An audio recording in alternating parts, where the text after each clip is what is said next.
Good morning India fast 15 में आपका स्वागत है।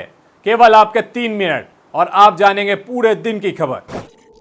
सीबीएसई 10वीं की कंपार्टमेंट परीक्षा 25 अगस्त से शुरू होकर 8 सितंबर 2021 तक चलेगी, जबकि सीबीएसई 12वीं कंपार्टमेंट एग्जाम 25 अगस्त से लेकर 16 सितंबर तक होंगे। देश में कोरोना कहर जारी है, लेकिन कोरोना की दूसरी लहर की रफ्तार धीमी होने के बाद पंजाब समेत कई राज्यों में स्कूल को फिर से खोल दिया गया। लेकिन स्कूलों के खुलने के बाद कोरोना ने फिर से रफ्तार पकड़ ली। पंजाब के लुधियाना में 2 सरकारी स्कूलों में करीब 20 छात्र कोरोना पॉजिटिव पाए गए हैं। छात्रों के कोरोना संक्रमित मिलने के बाद स्वास्थ्य विभाग और जिला प्रशासन में हड़कंप मच गया। संक्रमित छात्रों को निगरानी में रखा गया है। कोरोना वायरस के 2 टीकों की मिक्सिंग पर भारत एक कदम और आगे बढ़ गया है। अब drug controller general of India ने भी कोवैक्सिन और कोविशील्ड वैक्सीन की मिक्सिंग पर स्टडी के लिए अपनी मंजूरी दे दी है। ये स्टडी और क्लिनिकल ट्रायल करने की जिम्मेदारी वेलोर के क्रिश्चियन मेडिकल कॉलेज को मिली है। रिजर्व बैंक ऑफ इंडिया ने तमाम बैंकों को स्पष्ट तौर पर निर्देश दिया है कि अगर उनके एटीएम में कैश नहीं पाया गया और ग्राहक का पैसा निकालते समय एटीएम में पैसा खत्म हो गया तो बैंक पर जुर्माना लगाया जाएगा। 3 कृषि कानूनों के खिलाफ जारी किसान आंदोलन की काट के लिए यूपी में बीजेपी ने भी अपनी तैयारियां शुरू कर दी है। पार्टी इसी महीने से राज्य के किसान मतदाताओं को साधने का अभियान शुरू करने जा रही है। लखनऊ में एक विशाल किसान पंचायत से पहले पार्टी के नेता किसान नेताओं से सीधा संपर्क करेंगे। महाराष्ट्र की उद्धव ठाकरे सरकार ने पूर्व प्रधानमंत्री राजीव गांधी के नाम पर एक नए पुरस्कार का ऐलान किया है। ये अवार्ड सूचना प्रौद्योगिकी के क्षेत्र में बेहतरीन काम करने वाले को दिया जाएगा। महाराष्ट्र सरकार ने मंगलवार को इसकी घोषणा की है। बता दें कि महाराष्ट्र की महाविकास आघाड़ी सरकार में कांग्रेस एक घटक दल है। तेलंगाना में बीजेपी नेता की नृशंस हत्या का मामला सामने आया है। अज्ञात लोगों ने बीजेपी नेता को जिंदा जला दिया। घटना तेलंगाना के मेडक जिले की है। बीजेपी नेता की पहचान श्रीनिवास प्रसाद के रूप में की गई है। बीजेपी नेता का शव उनकी जली हुई कार की डिक्की में मिला। कार भी पूरी तरीके से जलकर खाक हो चुकी थी। पुलिस ने मामला दर्ज कर जांच शुरू कर दी है।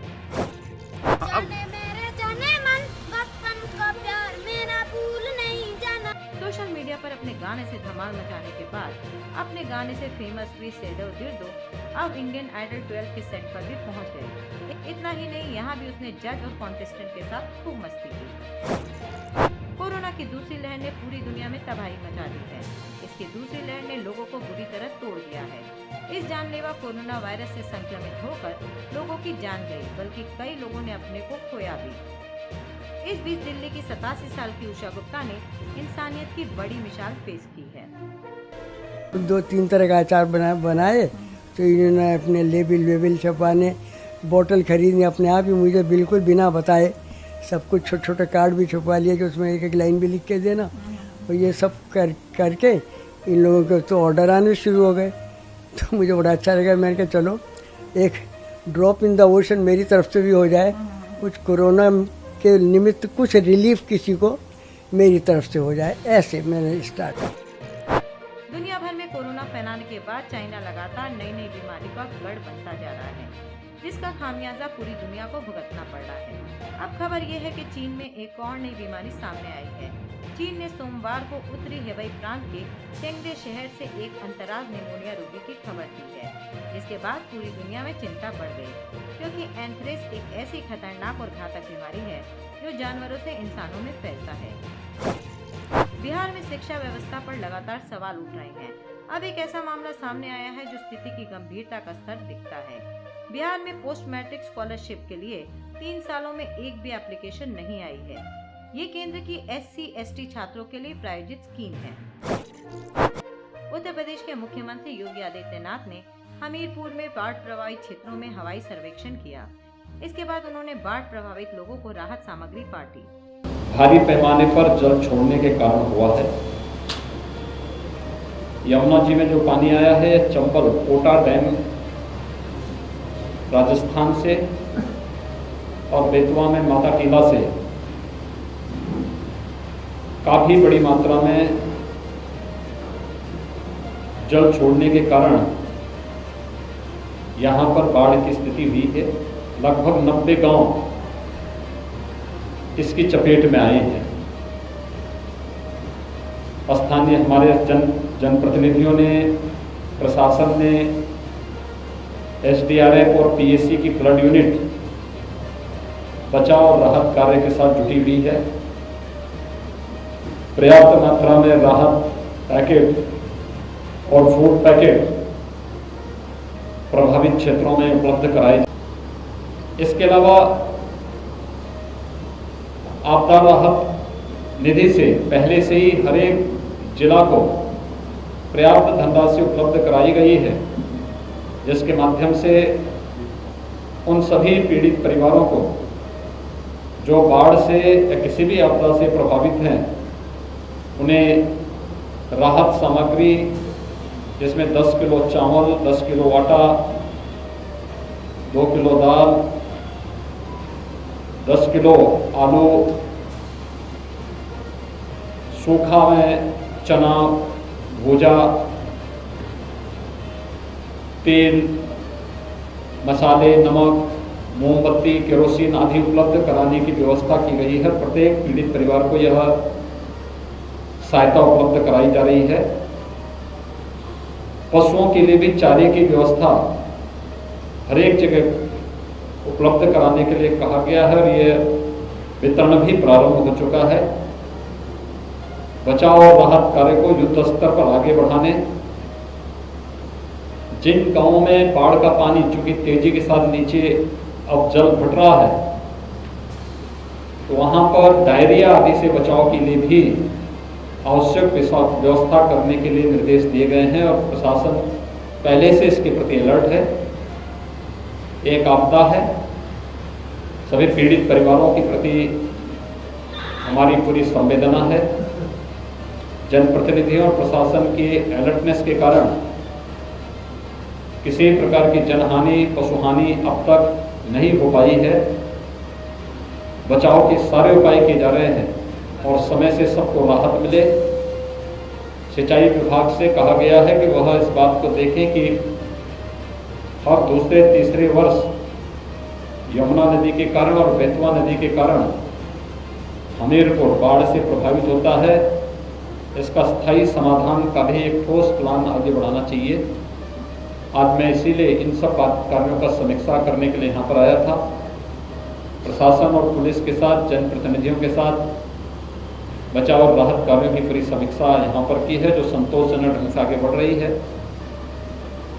मुझे विश्वास है कि बहुत शीघ्र हमीरपुर के जो 90 गांव बाढ़ से प्रभावित हैं, इनको राहत मिलेगी और सामान्य जीवन यहाँ पर बहाल करने में मदद मिल जाएगी। देश में कोरोना वायरस का कहर जारी है। केंद्रीय स्वास्थ्य मंत्रालय की ओर से बुधवार सुबह जारी आंकड़ों के मुताबिक पिछले 24 घंटे में देश में कोरोना वायरस के 48,393 नए मामले सामने आए हैं, जबकि इस दौरान 497 लोगों की जान चली गई। नए मामलों के बाद देश में कोरोना का कुल आंकड़ा बढ़कर 3 करोड़ 20 लाख के पार पहुंच गया है। इनमें से 4,29,197 लोगों की मौत हो चुकी है। अफ्रीकी शेरों की 3/4 आबादी कम हो रही है। वो बहुत खतरे में है। शिकार की कमी, रहने की जगह की कमी और साथ ही आसपास के इंसानों के साथ झगड़ा। मॉरिंगल उन कई संस्थानों में से एक के लिए काम करती है जो मानते हैं कि यहाँ समुदाय अच्छे तरीके से शेरों की रक्षा कर सकता है। Happen very often, and when they do happen, it's very negative.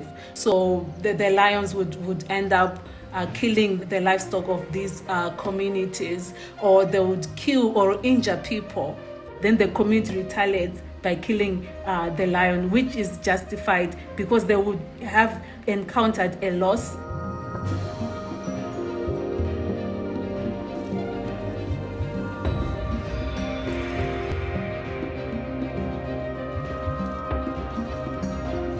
So far, lion conservation has been mainly done by people who are coming from other countries, especially the West, and that has been having an effect. But I think the direction which we should take now is for conservation in Africa to be led by the local communities, by the local people.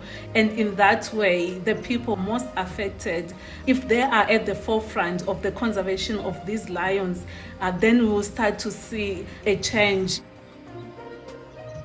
What we are doing at the moment in Nyami Nyami communal lands is we recruited a team of community guardians. They live with the community, they are part of the community.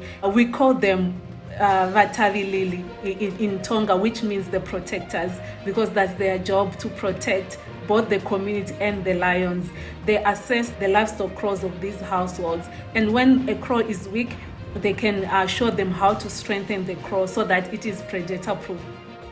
They also monitor the movements of lions so that if there is a lion in one area, they can tell the community to say, no, don't go to this area. Because when the conflict doesn't happen, then it means there is no retaliatory killing of lions by the community.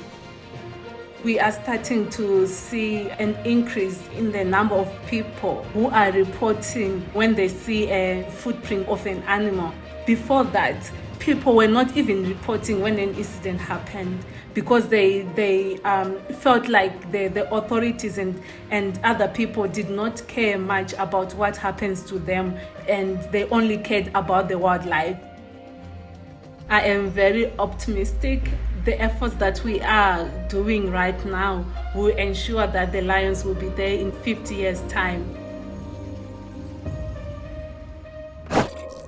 अगर हम आपसे कहें कि team India बदलने वाली है तो आप यकीन शायद ही करेंगे, लेकिन ये बदलाव बहुत जल्दी दिखने वाला है। खबर ये है कि T20 वर्ल्ड कप के बाद भारतीय मेंस क्रिकेट टीम के ड्रेसिंग रूम में बहुत कुछ बदला हुआ है। उसके स्पोर्ट्स स्टाफ के रास्ते जुदा हो सकते हैं। भारतीय क्रिकेट टीम के हेड कोच रवि शास्त्री जल्द ही टीम से अलग होने वाले हैं। आज के लिए बस इतना ही। कल फिर मिलेंगे फास्ट 15 में।